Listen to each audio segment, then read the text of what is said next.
बड़ी तादाद में शरीक हुई और बहुत सारे समाजी, सियासी, मजहबी रहनुमाओं ने इसको खिताब किया और साथ ही साथ दीगर जहदकारों की मौजूदगी इस मार्च की कामयाबी की दलील थी। मैं Mohammad Abdul Aziz state president movement for peace and justice उन तमाम लोगों का भी और ख़ास तौर पर MPJ के वो अहबाब जो ज़हीराबाद से, जो उत्तूर से, जो नारायण पेट से, महबूब नगर से और दीगर मुकामात से MPJ की नुमाइंदे की हैसियत से आए हैं, उनको बड़ी कदर की नज़र से देखता हूँ और तवक्को रखता हूँ कि इस काज को लेकर, क्योंकि ये मसला आज और कल हल होने वाला नहीं है, एक लंबी लड़ाई है जो आपको लड़नी पड़ेगी।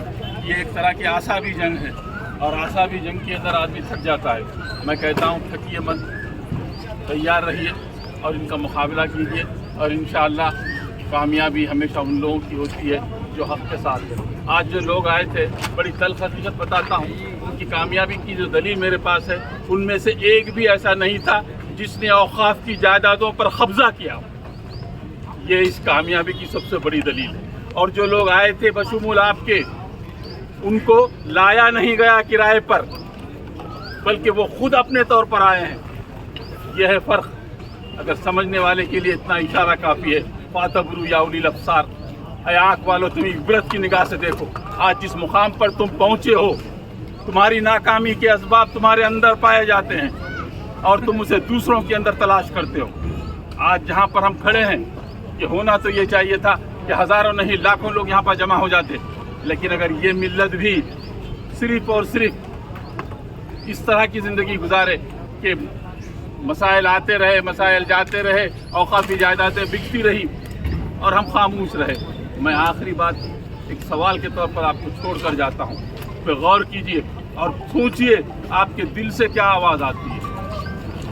वो ये कि इतनी औक़ाफ़ी जायदादें तबाह हुई, इतने तालाबों पर कब्ज़े किए गए, इतनी चीज़ें उजाड़ दी गई और इतने लैंको हिल्स की ज़मीन को बेच दिया गया। मुझे बताइए, कोई रिक्शे वाला, कोई टांगे वाला, कोई गरीब, कोई मजदूर, कोई रोज़ उजरत पे काम करने वाले ने ये काम किया या उन सफ़ेद पोशों ने किया जिन्होंने औक़ाफ़ी जायदादों को बरगद के पेड़ के नीचे बैठकर तक़सीम कर लिया?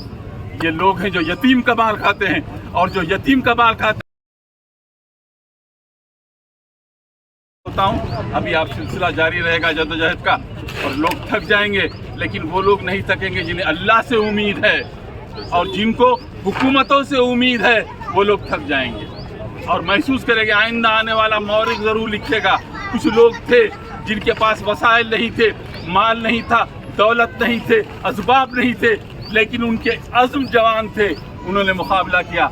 मैं आपसे कहता हूँ जाते हुए, 5 अप्रैल से लेकर 31 मई तक हम झूलते रहे जैसे सफ़ा और मरवा का सही की जाती है, सिर्फ और सिर्फ इजाज़त के लिए।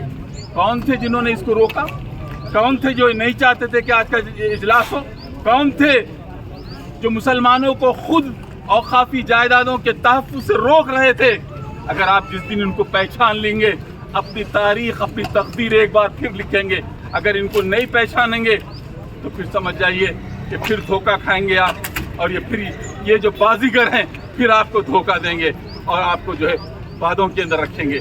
मैं आपको इस उम्मीद के साथ रुख़्सत करता हूँ कि पुरखार है राह मेरी, कोई फ़क्र की बात नहीं। लोग 1000 थे या 2000 थे, कोई परेशानी की बात नहीं।